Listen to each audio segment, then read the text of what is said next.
나중에 유류분 소송을 피하기 위해 장남의 배우자인 며느리나 손자녀에게 사전에 증여하는 경우 이는 제3자에게 한 증여에 해당하고 원칙적으로 특별수익에 포함되지 않게 됩니다. 이 재산들이 포함되지 않기 때문에 유류분 금액에 많은 차이가 나겠죠. 상속 변호사를 선임하는 게 바로 이것 때문인데요.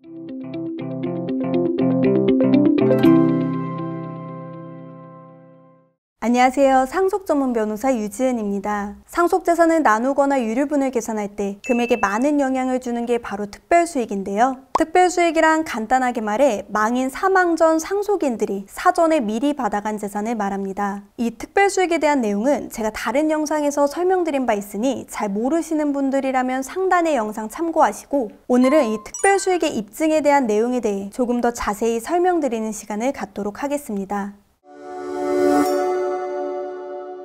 상속사건에서 특별수익은 당연히 사전에 재산을 받지 못한 상속인이 미리 받아간 상속인을 대상으로 이를 입증해 주장하게 되는데요. 망인의 재산이 100이 있었다고 가정할 때 한 상속인이 사전에 50을 받아갔다면 남겨진 50을 기준으로 나누는 게 아니라 미리 받아간 50까지 포함한 100을 기준으로 나누는 게 합당하다는 논리로 이해하시면 되겠습니다. 특별수익에 대해 아셔야 할 부분이 두 가지가 있는데요. 첫 번째로 받아간 사람이 이를 부인할 경우, 물론 대부분의 경우에 증거가 없다면 당연히 부인하겠죠. 이때 특별수익을 주장하는 사람이 이를 입증해야 한다는 데 있습니다. 상속인들이 사전에 증여받은 재산은 언제 받았든 기한에 관계없이 전부가 추후 나눠야 할 상속재산에 포함되는데 상대방이 20년, 30년 전에 증여받은 재산을 전부 알아내는 건 쉽지 않기 때문에 상속사건에서 이 특별수익이란 결국 조회와 입증의 문제로 귀결됩니다. 상속 변호사를 선임하는 게 바로 이것 때문인데요. 재산의 종류와 관계없이 몇십 년 동안의 재산 변동과 증여 내역을 찾아내 입증해야 되는데 변호사의 역량에 따라 놓치는 금액 차이가 바로 본인이 가져갈 상속분의 금액과도 직결됩니다. 두 번째로 아셔야 할 부분은 바로 망인이 상속인이 아닌 제3자에게 증여했을 경우엔 원칙적으로 사망 전 1년 내에 증여한 재산만 특별수익에 포함된다는 겁니다. 실무에서 흔한 경우인데요. 아버지가 돌아가시기 전 장남에게만 증여하고 싶은데 나중에 유류분 소송을 피하기 위해 장남의 배우자인 며느리나 손자녀에게 사전에 증여하는 경우 이는 제3자에게 한 증여에 해당하고 따라서 망인이 사망하기 1년 이전에 며느리나 손자녀에게 증여한 재산은 원칙적으로 특별수익에 포함되지 않게 됩니다. 이렇게 되면 사전 증여받지 못한 다른 상속인이 추후 유류분을 청구할 때 이 재산들이 포함되지 않기 때문에 유류분 금액에 많은 차이가 나겠죠. 이를 해결할 수 있는 두 가지 방법이 있습니다. 첫 번째로 제3자가 증여받은 재산이 이와 관련된 상속인이 받은 것과 다름이 없다는 걸 증명하는 방법인데요. 장남 대신 큰며느리와 손자녀에게 증여한 재산은 장남이 받은 것과 동일하다고 증명하는 겁니다. 부부로서 함께 생활을 영위하며 경제 공동체를 이루고 있었는지, 증여 당시 손자녀들이 미성년자였거나 상속인과 동일 주거지에 거주하고 있었는지, 부동산을 장남에게만 단독으로 증여한 게 아니라 같은 날 장남, 며느리, 손자, 손녀까지 4분의 1 지분씩 증여가 함께 이루어졌는지 등을 면밀히 검토하여 며느리나 손자녀가 증여받은 재산을 장남의 특별수익에 포함시키는 방법이 되겠습니다.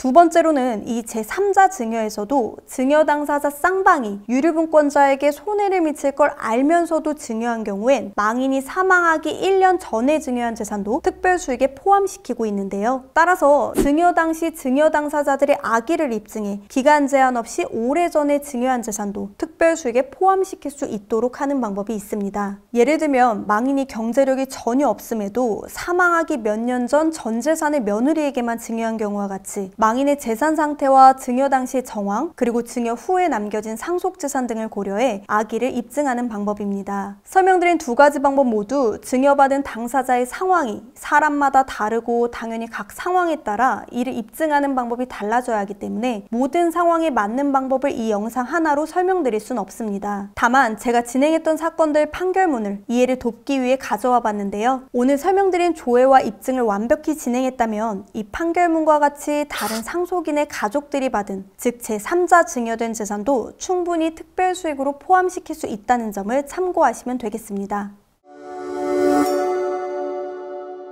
지금까지 특별수익의 입증에 대해 설명드렸는데요. 제가 설명드린 기본적인 논리와 방향성을 참고하시어 상대방의 특별수익을 입증하시면 되겠습니다. 오늘 영상은 여기서 인사드리겠습니다. 끝까지 시청해주셔서 감사드립니다.